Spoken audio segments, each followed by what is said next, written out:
The man who would later become known worldwide as Pablo Escobar was born on December 1st, 1949, in Rio Negro, a city in the Antioquia region of Colombia. His full name was Pablo Emilio Escobar Gaviria. He was the third of 7 children in a modest family. His father, Abel de Jesus Dari Escobar Echeverri, was a poor farmer who struggled to provide for his large household, often working on others' land. His mother, Hermilda de los Dolores Gaviria Berrio, contributed to the family income by working as an elementary school teacher. Not long after Pablo's birth, the family moved to Medellin, a city that would come to be inseparably linked with his name. Medellin had a long history dating back to the early 1600s, when it was first settled by the Spanish. Over the next few centuries, it grew steadily, and by 1819, during the independence of Gran Colombia, modern-day Colombia, Venezuela, Ecuador, and Panama, Medellin was already a regional capital nestled in the Aburrá Valley. As Colombia industrialized in the late 19th and early 20th centuries, Medellin expanded rapidly. Its population ballooned from 60,000 in 1905 to over 300,000 by the time Pablo was born, and would exceed 1 million by the time he reached adulthood. With this rapid urban growth came increased poverty and crime. Escobar became involved in criminal activity as a teenager. By the age of 14, he had joined a gang and was expelled from school. He began getting into fights, one notably with Julio Tulio Garces. After losing that altercation, Escobar escalated his behavior. In a subsequent encounter with another young man, Julio Gaviria, Escobar pulled a gun and shot him in the foot. This led to his first encounter with the Colombian justice system and a brief stint in jail. During these years, he and his friends engaged in various petty crimes.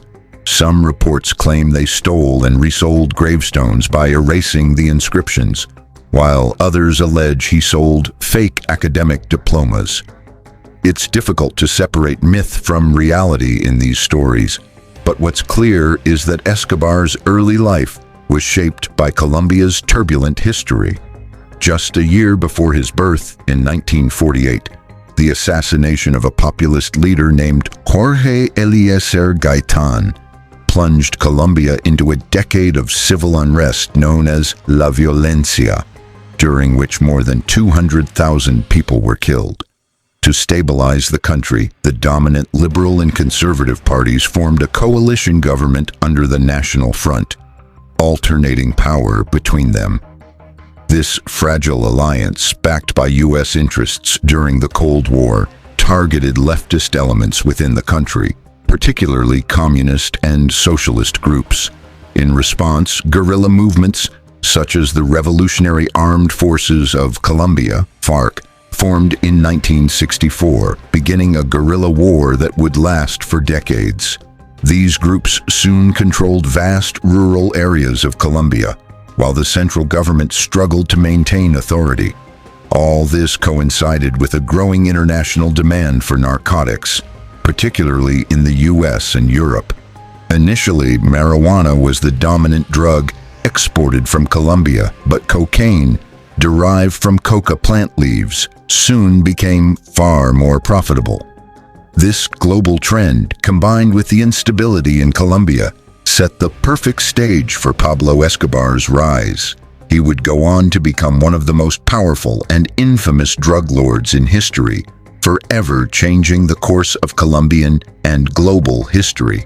Colombia's environment, with its dense jungles and favorable climate, proved ideal for cultivating coca plants, the raw material for cocaine. By the 1960s, as lawlessness in the country increased and government control weakened, Colombia rapidly became the global hub for cocaine production. Although revolutionary groups like the FARC were not initially involved in cocaine manufacturing, they allowed the trade to operate in their territories and taxed the producers. These funds were essential for sustaining their armed struggle against the Colombian government, funding weapons and supplies. Eventually, many of these groups became directly involved in the production and trafficking of cocaine. Therefore, the rise of the drug trade in Colombia, especially during Pablo Escobar's era, cannot be separated from the nation's political turmoil during the second half of the 20th century. This was the backdrop against which Pablo Escobar emerged in the late 1960s. By his late teens, the man who would later claim he was merely a decent man who exports flowers was already deeply involved in organized crime. Alongside his associate Oscar Benel Aguirre, he began by selling contraband cigarettes and stealing cars. They also carried out kidnappings for ransom, earning large sums of money. But Escobar had bigger ambitions. He wanted to become rich quickly and was willing to do anything to achieve that goal. By the early 1970s, he had expanded into marijuana smuggling, which eventually led to his involvement in cocaine trafficking. Around this time, Escobar met Maria Victoria Henao, who was just a teenager. Despite her mother's warnings that a relationship with Pablo would likely lead to a life of prison visits, Maria stayed with him. They married in 1976 when he was 26 and she was just 15. Together they had 2 children, Juan and Manuela. Just before his marriage, Escobar was introduced to the cocaine trade by infamous smuggler Griselda Blanco. While cocaine was still a niche drug in the U.S. during the 1960s, the 1970s disco boom, particularly in cities like Miami and New York, caused a surge in demand. The booming market created opportunities for small-time operators like Escobar to enter the business. At first, Escobar worked for established smugglers in Medellin, transporting coca paste to local processing facilities. Before long, he began cutting out middlemen and organizing his own routes to smuggle processed cocaine into the U.S. by air. This marked the beginning of what would eventually become the Medellin cartel. However, the cartel nearly ended before it started. In May 1976, Escobar and his associates were arrested while transporting 18 kilograms of coca paste. He initially tried to bribe officials, and when that failed, he attempted to have the arresting officers killed. Ultimately, the charges were dropped, possibly out of fear or corruption, and Escobar walked free. This incident set the tone for how Escobar would operate over the next 15 years, using violence and bribery to eliminate obstacles and silence opposition. Despite his public image as a humble drug dealer who believed cocaine would one day be legal, Escobar was responsible for ordering thousands of murders. The Medellin cartel's business exploded in the late 1970s, not only because of rising demand for cocaine in the U.S., but also because of the cartel's innovation in smuggling tactics. After being released from a Connecticut prison in 1976, 2 mid-level smugglers, Carlos Lader, a Colombian German, and George Young, an American, joined Escobar. Lader had been jailed for smuggling marijuana and selling stolen cars, while Young had operated a marijuana distribution network from Mexico to New England. In prison, they developed a plan to transition into the cocaine trade. After their release, they began transporting cocaine from Colombia through the Caribbean into the U.S., primarily through Florida and especially Miami. Initially hired by Escobar to expand his distribution network, Lader soon took things further. In 1978, he began purchasing property on Norman's Cay, a small Bahamian island, turning it into a major cocaine transshipment hub between Colombia and the United States. This bold move solidified the Medellin cartel's dominance in the international drug trade. In the months that followed, Carlos Lader used intimidation and violence to take control of Norman's Cay, forcing landowners to sell their properties, sometimes even murdering residents who refused. Known for being paranoid and volatile, Lader eventually pushed George Young out of the operation. Within a short time, he transformed the island into his personal stronghold, and invested millions of dollars in building a runway and storage warehouses. Norman's Cay soon became the Medellin cartel's private airport in the Caribbean, located conveniently close to the U.S. mainland and its massive cocaine market. Large aircraft would fly in with massive shipments of cocaine, which were then transferred onto smaller planes capable of entering the United States undetected. At the peak of operations, the island was receiving more than 300 kilograms of cocaine daily, turning later Escobar and their associates into billionaires. Later became so wealthy that he even offered to pay off Colombia's national debt twice in exchange for immunity from prosecution. During this time, another key figure in Escobar's operation was Barry Seal, a former airline pilot from Baton Rouge, Louisiana. Like Young, Seal began in the mid-1970s by trafficking marijuana from Mexico, but he soon saw the much greater profits in smuggling cocaine. By 1981, he had established a direct link with the Medellin cartel.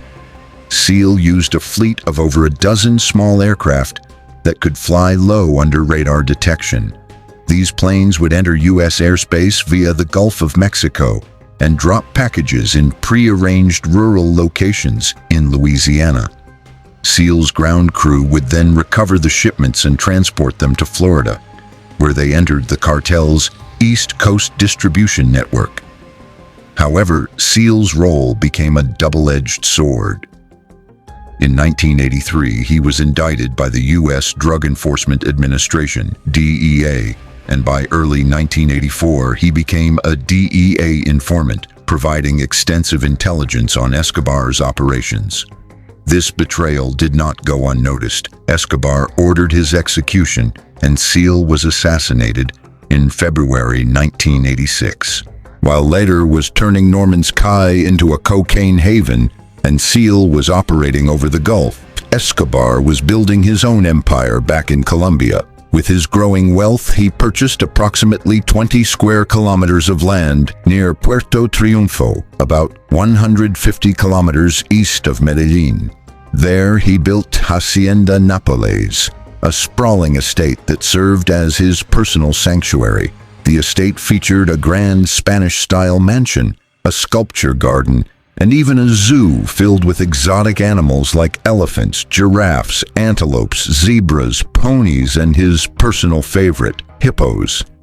Escobar imported so many hippos that their descendants still roam wild in Colombia today. He also filled the estate with luxury cars, motorcycles, a bullfighting ring, and a kart racing track. An airport was also constructed on the property, though it was primarily used for visitors rather than drug trafficking. Escobar had even more ambitious plans for Hacienda Nápoles, including building a replica of an ancient Greek Acropolis, though that dream was never realized. His property portfolio didn't end there. Incredibly, despite being one of the largest drug traffickers in the world, he managed to purchase a large pink mansion in Miami Beach during the late 1970s, registered under his own name, as he wasn't yet infamous at that time. The U.S. government would later seize the property. He also bought a luxurious estate on Isla Grande, the largest of the Rosario Islands, a stunning Caribbean archipelago just off Colombia's northern coast. Like Hacienda Nápoles, the island estate featured a grand mansion, guest apartments, imported wildlife, swimming pools, and a helipad for quick access, cementing Escobar's dual life as both feared narco kingpin and flamboyant billionaire. These were just the most extravagant of Escobar's many properties purchased with the immense profits from Colombia's booming drug trade. The Medellin cartel owned hundreds of additional properties throughout the country, many of which served no other purpose than to hide massive amounts of money in increasingly creative ways. Throughout the late 1970s and early 1980s, Pablo's empire expanded unchecked. At this point, he still benefited from relative anonymity, far removed from his later infamy as the King of Cocaine, or El Patron. This allowed the Medellin cartel to grow exponentially. smuggling ever larger quantities of cocaine into the United States and also into countries like Spain, which acted as a gateway to the European market in the same way that Florida did for the US. The smuggling methods became increasingly complex, involving everything from speedboats to small submarines filled with cocaine. Eventually, Escobar's operation was moving multiple tons of cocaine into the US and Europe every week, generating as much as $60 million a day and over $20 billion annually. As operations grew beyond Colombia, the cartel began sourcing coca paste from plantations in neighboring Peru and Bolivia, creating a vast, multinational drug industry across South America. The profits were so enormous that spending all the money became impossible, and even laundering it presented serious challenges. To manage this, the cartel laundered large sums through Panama, often by buying gold, melting it down, and converting it into clean money in other countries. But even these methods had their limits. So instead, vast amounts of money were simply hidden, sometimes in outrageous ways. One mansion, for example, featured a retractable jacuzzi concealing a hidden compartment that stored tens of millions of dollars. A poor family was allowed to live in the house, unaware of the money below them. Their only requirement was to vacate the home occasionally, so that cash could be retrieved or added. Astonishingly, some of this hidden money continues to be discovered. In 2020, Nicolas Escobar, Pablo's nephew, found $18 million hidden in a wall of one of the drug lord's former homes. This wasn't an isolated case. Similar discoveries have been made in other cartel-owned properties. As the money and power grew, so did the risks. One of Escobar's greatest fears was extradition. In 1979, Colombia signed a treaty with the US allowing Colombian drug traffickers to be extradited and prosecuted in American courts. This treaty became active in March 1982, and it posed a serious threat to Escobar. If convicted in Colombia, his influence could ensure a lenient sentence or comfortable imprisonment. But if sent to the US, he faced near-certain life imprisonment in a maximum security facility. To counter this, Escobar and his associates launched a brutal campaign of terror in the early to mid-1980s, carrying out kidnappings, bombings, and assassinations, targeting politicians, police, and judges to pressure the Colombian government into backing down on extradition. Despite the violence, the treaty remained in place, and fear of extradition continued to haunt Colombia's narco elite. In response, Escobar tried to reinvent himself as a man of the people. He carefully cultivated a Robin Hood image, distributing money to Medellin's poor and investing in community projects. Many Colombians believed his drug trafficking primarily harmed foreigners, especially Americans whom they viewed as imperialists. To win public affection, he handed out cash in the streets and funded large infrastructure projects across Medellin and beyond, including parks, sports facilities, and roads. He even opened the zoo at Hacienda Nápoles to the public free of charge. One of his most impactful contributions was improving Medellin's congested road network.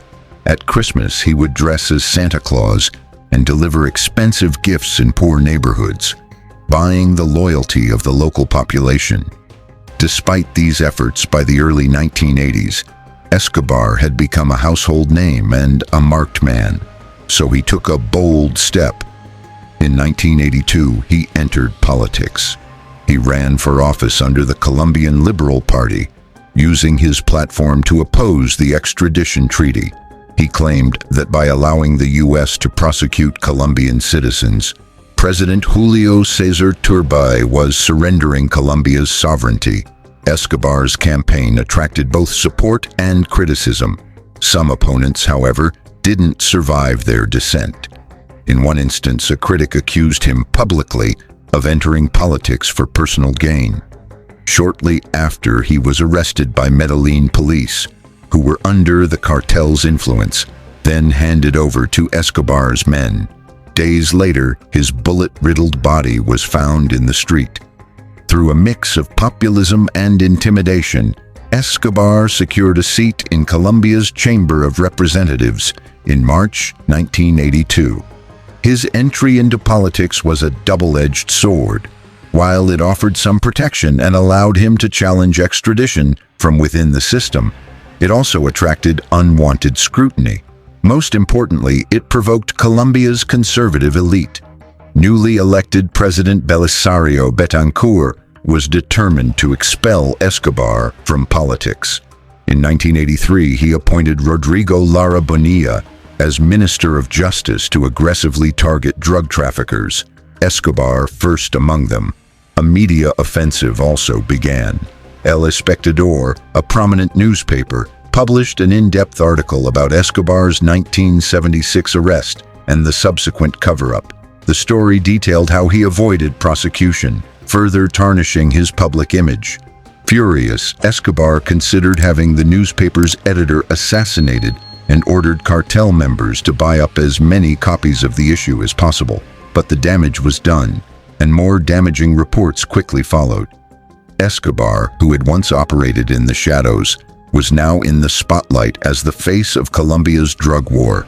Some of the media reports began focusing on Pablo Escobar's personal life, revealing his affair with Virginia Vallejo, a well-known Colombian television presenter who had recently interviewed him. The affair created a crisis at home, with his wife Maria briefly kicking him out and threatening divorce.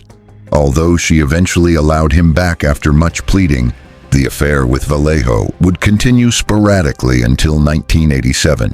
By late 1983, the attention Escobar was attracting reached a breaking point. Gustavo Zuloaga, the senior judge of Medellin, reopened the 1976 case against him. The U.S. revoked his visa, and Colombia's Congress stripped him of parliamentary immunity. Realizing politics had brought him more danger than protection, Escobar resigned from Congress in January 1984 with a defiant letter condemning political corruption. Just 3 months later, Escobar retaliated viciously. Justice Minister Rodrigo Lara Bonilla, who was actively pursuing charges against drug traffickers, was assassinated by Escobar's men while stuck in Bogotá traffic. The murder marked a turning point, prompting Colombian authorities to fully implement the U.S. extradition treaty. Escobar fled briefly to Panama and Nicaragua, but upon returning in late 1984, he escalated his war with the state. He aligned with the leftist guerrilla group M19, and in November 1985, with his financial and logistical support, they launched a violent siege on Bogotá's Palace of Justice, taking over 300 hostages, including Supreme Court judges. When the army stormed the building, nearly 100 people were killed, including half the Supreme Court, and much legal evidence against drug traffickers was destroyed, inadvertently aiding Escobar. President Betancourt's government was heavily criticized for its handling of the siege. In 1986, Virgilio Barco succeeded Betancourt and took a harder stance against Escobar. In one instance in early 1987, Barco's forces arrested Escobar's wife and children temporarily, signaling the government's growing aggression. Meanwhile, Escobar's troubles were compounded by a violent feud with the rival Cali cartel. Initially, Allies' tensions escalated in the mid-1980s, especially after Medellin's attempts to dominate the New York market. By 1987, an all-out war had erupted, culminating in bombings and assassinations, including a car bomb outside Escobar's own home. Still, despite these conflicts, the Medellin cartel reached its peak in the late 1980s, earning up to $70 million daily and controlling around 80% of the global cocaine trade. The cartel was so cash-rich, it reportedly spent $1,000 per week just on rubber bands for bundling money, losing 10% of profits to spoilage and rodents. Escobar reinvested heavily in propaganda efforts, notably through sports. He bankrolled Atlético Nacional, Medellin's football team, transforming it into a powerhouse that won the 1989 Copa Libertadores, Colombia's first. This not only gave him public support, but also served as a front to launder money through betting networks. However, even this avenue was eventually closed off, as authorities cracked down. Meanwhile, the real cost of Escobar's reign was becoming undeniable. Medellin, flooded with drugs, corruption, and violence, became the most dangerous city on earth. In 1991 alone, there were over 7,200 murders, averaging 18 homicides per day in a city of 1.5 million people. Colombia, ravaged by conflict with guerrilla groups like the FARC and by brutal wars between powerful drug cartels, became the most dangerous country in the world during the early 1990s. In 1991 alone, over 25,000 violent deaths were recorded, a number that rose to more than 27,000 the following year, an average of 70 per day, or one every 20 minutes. By most standards, Colombia had become a failed state, and the violence was driven in large part by Pablo Escobar and the Medellin cartel. Escobar was not only fueling chaos through drug trafficking, but also orchestrating acts of mass murder. One of the most infamous attacks occurred in November 1989, when Avianca Flight 203 was bombed, killing all 107 passengers and 3 people on the ground in a failed attempt to assassinate presidential candidate César Gaviria. 2 weeks later, a massive truck bomb killed 57 people and injured over 2,000 outside a government building in Bogotá. Despite trying to portray himself as a Robin Hood figure, Escobar was responsible for indiscriminate violence across the country. His conflict with Gaviria continued after the assassination of reformist candidate Luis Carlos Galán in August 1989, a killing that opened the path for Gaviria's presidency in 1990. In 1991, however, Colombia introduced a new constitution that removed the possibility of extradition to the U.S., allegedly due to cartel bribes, which gave Escobar the opportunity to negotiate a surrender. He agreed to serve a prison sentence in a jail he built himself. La Catedral, perched on a foggy hill above Medellin, was more of a private luxury estate than a prison, featuring a football field, jacuzzi, bar, and telescope. It became known as Hotel Escobar, with virtually no restrictions on his freedom. From there, he continued running the cartel until 1992, when media reports exposed his comfortable life behind bars. When the government attempted to transfer him to a real prison, Escobar escaped through a secret tunnel. His escape marked the beginning of the final chapter of his life. The Colombian government, now fully cooperating with U.S. forces, including SEAL Team 6 and a Colombian police unit known as the Search Block, launched an intense manhunt. They were supported by Escobar's enemies, including the Cali cartel and a vigilante group known as Los Pepes. Despite almost being caught multiple times, Escobar managed to stay in hiding for over a year. In December 1993, authorities tracked his location through his phone. On December 2, 1993, one day after his 44th birthday, Escobar was shot and killed on a rooftop in Medellin after a brief firefight. While some believe the fatal shot to his ear was self-inflicted, the result was the same: the death of Colombia's most infamous drug lord. Over 25,000 people attended his funeral, and in the aftermath, the Cali cartel briefly rose to dominance before splintering, giving way to newer groups like the Norte del Valle cartel. Though the drug trade continued, Colombia gradually began to recover. Medellin, once the murder capital of the world, experienced a dramatic turnaround. By the early 21st century, it became known for innovation and public infrastructure development.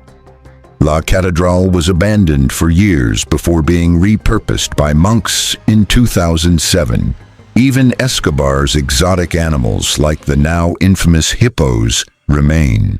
Escobar was a complex figure, raised in poverty in a rapidly growing Medellin. He rose to power during a time of political chaos and became a symbol of both generosity and terror. He built homes, gave to the poor, and helped Medellin's football team win the Copa Libertadores. But he was also a mass murderer who plunged Colombia into unimaginable violence. While he may have distributed wealth that he couldn't launder, he also showed a willingness to murder dozens, even hundreds, to eliminate enemies. After his death, Colombia was finally able to start healing. Escobar once claimed to be just a decent man who sells flowers, but the reality is far darker. Was he truly a Robin Hood figure or simply a ruthless killer and profiteer? Let us know your thoughts in the comments, and thank you for watching.